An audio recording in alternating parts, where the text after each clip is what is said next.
I met a gypsy.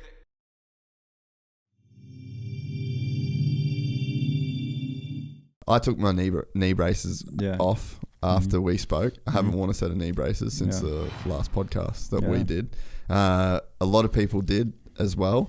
I guess you created a bit of a movement there. Oh, yeah. Like that shit was crazy. And I mean, we saw a lot of guys, like I know a lot of the pro dudes as well that are taking knee braces off. And I think it was crazy too, because you said the whole Marvin neck brace thing, and then literally the week after, coincidence. I was like, I'm not saying, who fucking knows? It just was. But what actually happened was the timeline, the timeline of history, whether it had any influence or not, is Ryan Hughes does Gypsy Tales and says Marvin won't win until he takes his neck brace off, and then the next weekend Marvin wins his first race in fuck knows how long with no neck brace on. But then you break your neck at Washougal. So like, I'm curious to know, does any of your thoughts around any of these things change as a result of what you've been through? No, definitely not. Because the thing is that the way I broke my neck was a neck brace wouldn't have done anything. Like maybe made it worse, because it'd have a hinge on it. It'd have something to leverage over, you know. So if the bike landed on my head, now it has something more to leverage on. Right. So that one. But the other thing is, how many accidents or how many problems would I have had before this happened, being in such bad technique, such bad form, such bad positioning. I have to fix anybody that comes to me and they bend at their knees first. I say, hey, you wore a neck brace? They're like, yeah, how'd you know? I say, because look how you bend. You bend at your knees so your upper body goes backwards to be able to see up. And if these things were so great, now there is one person in the whole entire pro sport almost that wears a neck brace. Who's wearing it? Tyga. Yeah, he still wears one. Yeah, okay. You know. But what's his tops took it off. So again, I don't care.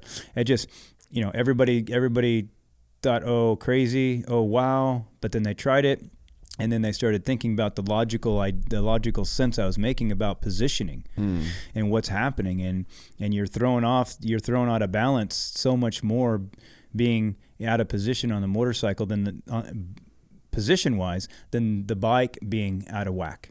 You get what I'm saying? So if the bike isn't handling good, you can get around a little bit, but you being out of position, you're only going to go so fast, because your technique can only handle so much speed. And once that speed is too fast for your technique to handle, you become flat or you become dangerous, right? So again, these things are put into motocross to make money. These things are put into motocross to create fear, you know? And then everybody thinks, oh, Ryno's crazy because, you know, knee brace, he doesn't know what he's talking about. Okay. But have you ever tried without them? Because anybody that's starting motocross now anybody starting motocross before I said something would have never tried just knee pads, because you were brought into the sport with knee braces on now. You don't start this sport unless you have knee braces, right? Because it's just in our mindset, oh, that knee braces are going to save knees. Oh, that knee braces are this and knee braces are that. Well, let's go back 20 years and everybody that's hurt a knee has had knee braces on. You know what I'm saying? So for people to say that, it's just because they haven't tried it. And I don't push it, because if I pushed it, then I'd have a company, or I'd be making money from EVS, which didn't pay me a cent. So screw those guys. No, serious, man. I sell 900 pair of things, and they say, we don't want anything to do with you. I'm like, okay, cool, guys. Yeah, appreciate that. And maybe we should take that part out. Yeah, fuck it.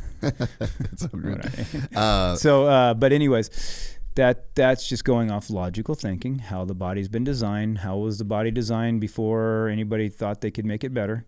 And that's by putting shoes on, which fucked it up, by putting knee braces on, which screwed it up. You know what I mean? By giving him vaccines, which screwed it up. You can't mess with perfection. You can't mess, it's hard to. And so, I don't know. I guess just having the mindset to be able to see it, and having the balls to be able to speak it, and then having the fortitude to take people's shit. Yeah. You know what I mean? But, again, when you speak the truth, you always win. Yeah. And it just takes time, takes time. So, but yeah, there's a few people, and I feel, I feel more people would benefit, like even Eli. I'm like, dude, what are you, you're coming back off injury. And I've kind of had some conversations with them. Come back off injury. You're coming back to race somebody that That's, you're racing Jet and these guys. What are you bringing back new? What are you coming back with new? That's my thing. Don't just come back. Come back with something new. But how could you make something new? I've talked to him maybe about, yoga and this and that, but also, well, what about taking your knee braces off? That could add a little bit extra, And again, when you have more movement, it's like having another shock on your bike. Now, one shock and I keep bottoming out. When I'm going to have two. So, you know what I'm saying? So you're going to have more efficiency in the body. And whatever you don't use, you lose. Meaning that if you immobilize the knee is going to get weaker. And again, to me, all knee braces slide down too. So this is my issue.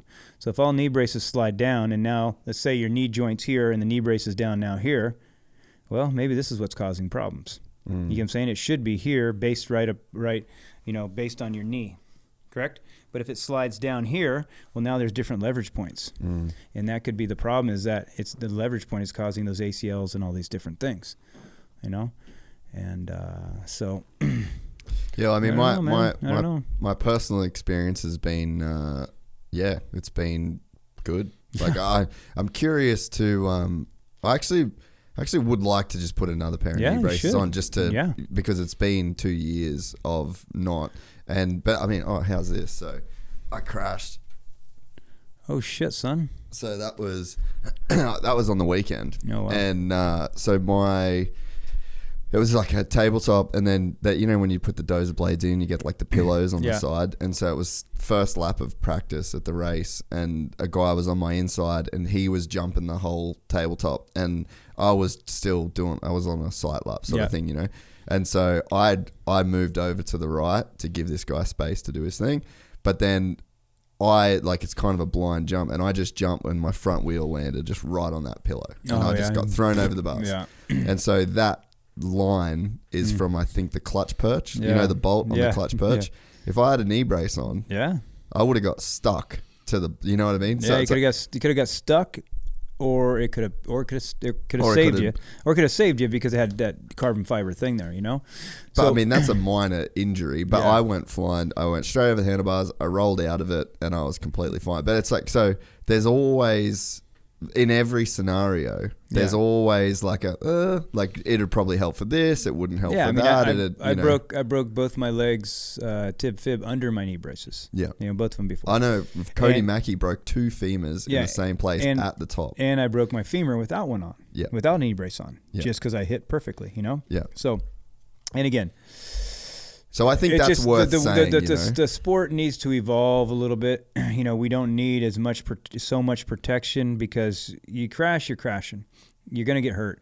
It doesn't matter if you have chest protectors on. Some things can help, of course, but it's just the more robotic you are, the worse it is. And again, you picked the sport, bro. So why are you so scared of it? Yeah. And that's what blows me away, is all these kids and parents want to spend so much money, put so much time into it, but I'm like, I have to motivate you.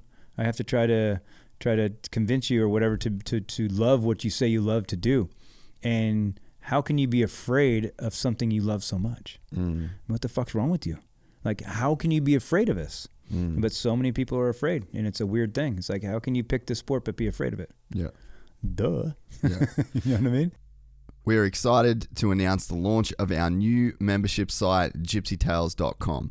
packed with exclusive content and perks that you won't find anywhere else. This is your chance to become a part of the Gypsy Gang. And as a special bonus, if you sign up to an annual membership, you'll be entered into the draw to win our custom-built TC125. Gypsy Gang.